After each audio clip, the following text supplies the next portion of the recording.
chocolat. Du chocolat. Du chocolat de sa ville, Fougères. De l'artisan chocolatier Nicolas Royer. Je voulais te montrer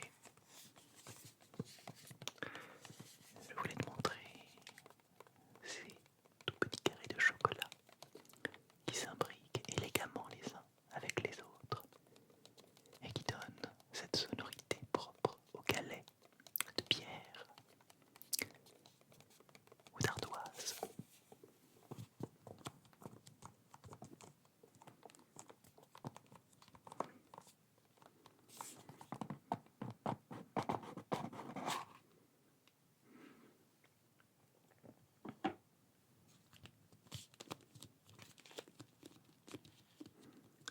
Ça sent divinement bon.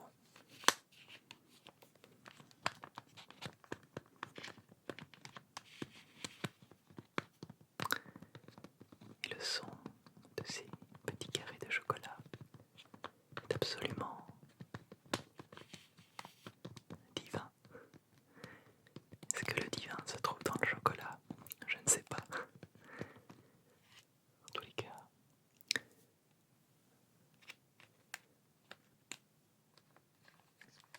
les premiers carrés sont un tout petit peu abîmés par le transport, mais voilà, si on prend ceux du dessus, tout va bien. Merci Céline.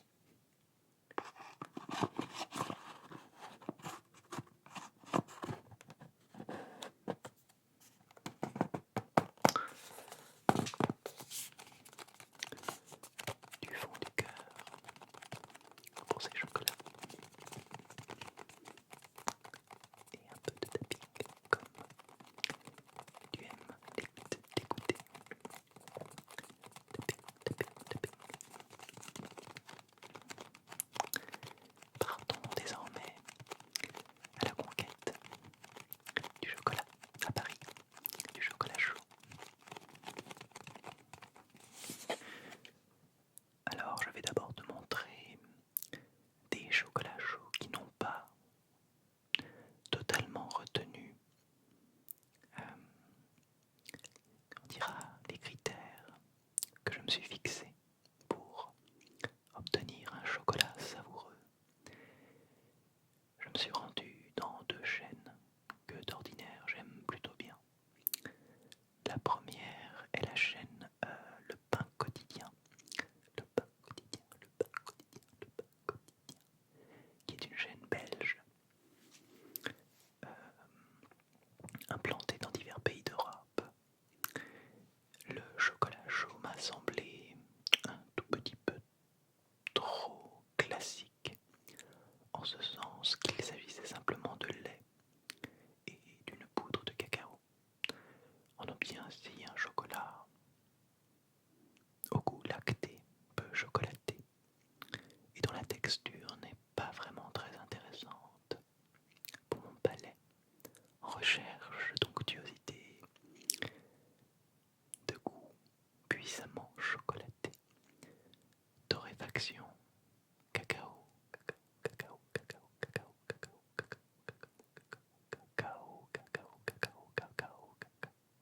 quel joli mot.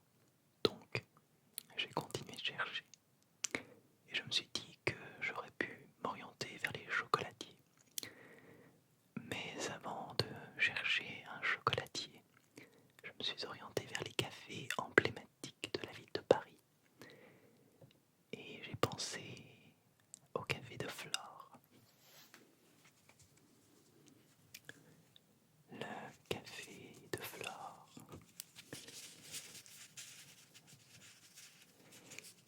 Quartier Saint-Germain, que tu connais sans doute dans le 6e arrondissement. C'est un café emblématique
recette exceptionnelle, on fait bouillir le lait. Si l'on boit du lait, on peut aussi prendre du lait végétal. Là, il s'agit de lait entier, qui est donc fouetté. Parfois, on y met une gousse de vanille qu'on fait fondre, infuser pendant une dizaine de minutes. Et puis l'on fouette, on fouette, on fouette, on fouette pour obtenir une onctuosité incroyable. Et chez ce chocolatier, eh bien, je dois t'avouer que l'onctuosité a été divine, incroyable. Et le goût, forcément légèrement corsé, mais d'une couleur très très belle, très authentique, servi dans une tasse en toute sobriété. Ce fut un plaisir de déguster ce chocolat chaud. Voilà. Alors il y aurait